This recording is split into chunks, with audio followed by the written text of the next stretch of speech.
Good morning, students of class 6.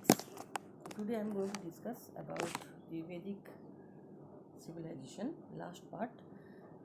Topic is the later Vedic period.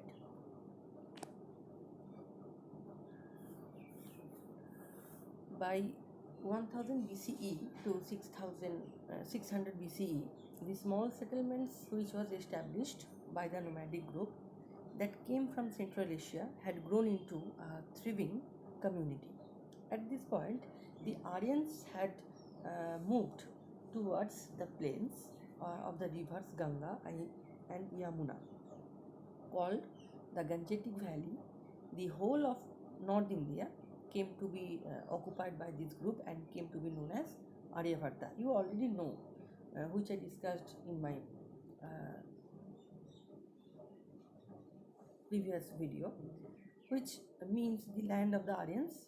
This period of their settlement in the Gangetic Valley known as the later Vedic period.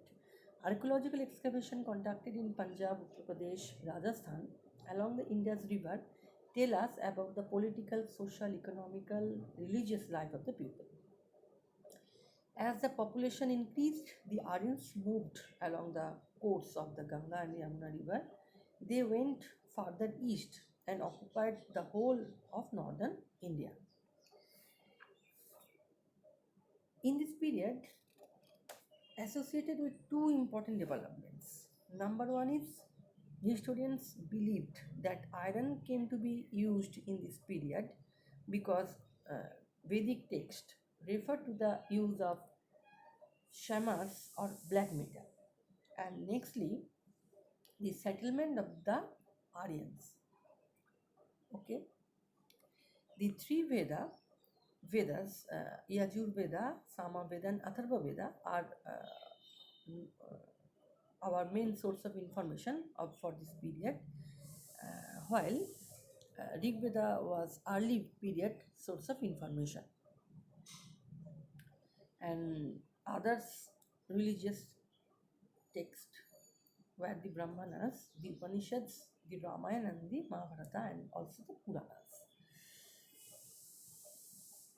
The political life, the social life.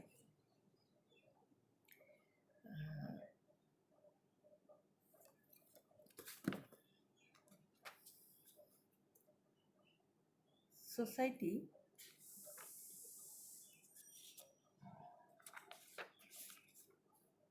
came to be more patriarchal in nature. The four Varnas of the early Vedic age gave way to the rigid caste system which determined a positions cast by birth. People could not choose their profession and it became hereditary. Caste was associated with birth and change of caste was not permitted. Intercaste marriages were longer not allowed in the later Vedic period. The society was now clearly divided into two groups. The upper classes consisted of Brahmanas and the Kshatriyas, and the lower classes consisted the Vaishyas and the Sudras. Okay. The Brahmanas occupied the topmost position in the society because they are priests and they could perform rituals and sacrifices. They conducted prayers and the sacrifices for their patrons. The Kshatriyas were the warrior class and the Vaishyas constitute the common people. They were engaged in agriculture, cattle breeding, trade and industry, and the Sudras, who were the lowest in the social order, came to be the most oppressed. They had many restrictions and could not part take in any religious practices or special occasions. They are not allowed to own property or education and were considered as a lower class. Okay. Next, the four ashramas.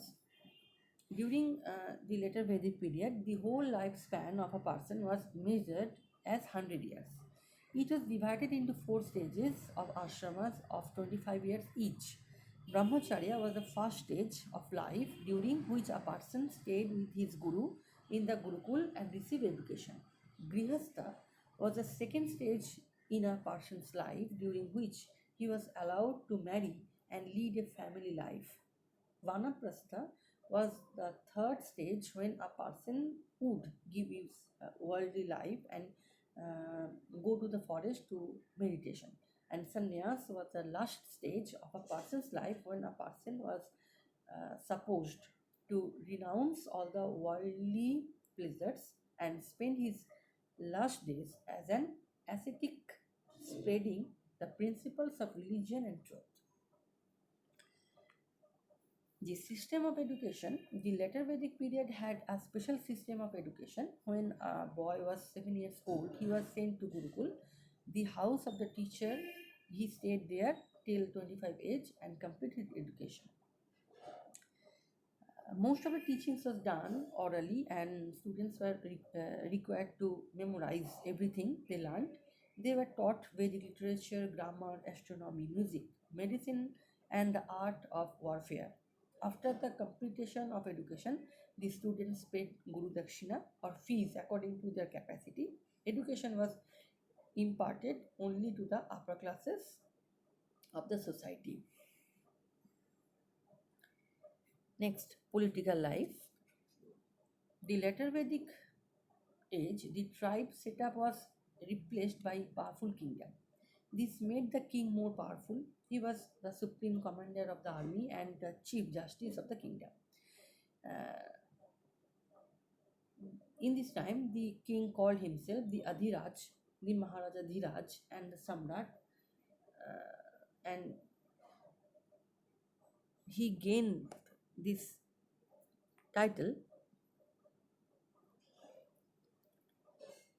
He performed the Rajashwa sacrifices, the Ashwamedha Yajna and the Vajpayee Yajna to show the supreme power of the king.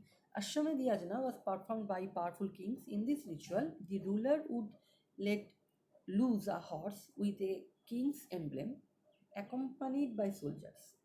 For a year, to wander at its will, the king would lay his claim over all those territories over which the royal horses moved unchallenged. If the horse was captured by any other ruler, there would be a war between two kingdoms, and the victorious king annexed the defeated king's territories. The yajna was held at the end of the year in which the horse was sacrificed. And the Rajashwa Yajna and the Vajpayee Yajna. People now to pay regular taxes to the king. With the increase, the king's power and expansion of his territorial boundaries, the administration grew elaborate. Along with the Paurohitra, Senani, and the Gramani of the Rig Vedic age, the officials such as the Amatyas also assisted the king in carrying out his duties. Religion was became philosophical. The doctrines of the uh, Punarjanma and the Moksha gained importance. New gods came to be worshipped, like Brahma, the creator, Vishnu, the preserver, and the Shiva, the destroyer, become the most important gods. Female deities like the Lakshmi, Durga, Kali, Parvati were worshipped during the later Vedic period.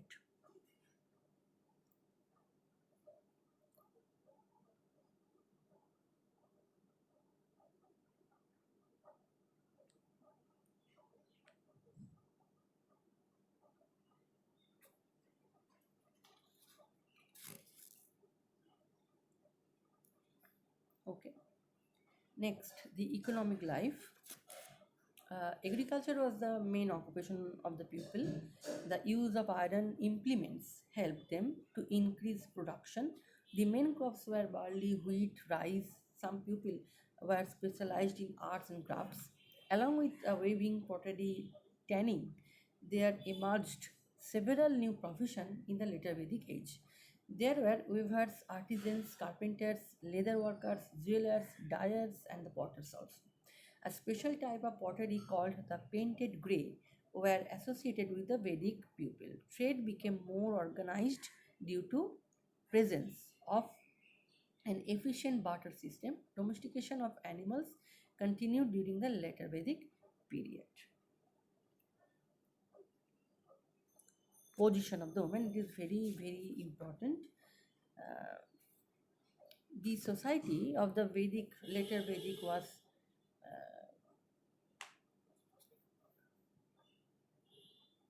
patriarchal in nature. Women lost their freedom that they enjoyed in the early Vedic period. Their position in the religious and social spheres declined.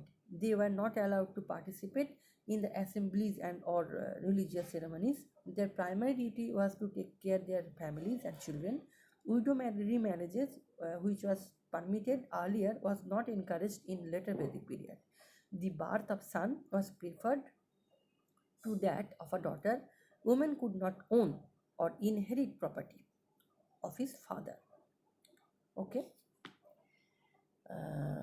Today, this is the last topic which I discussed. You go through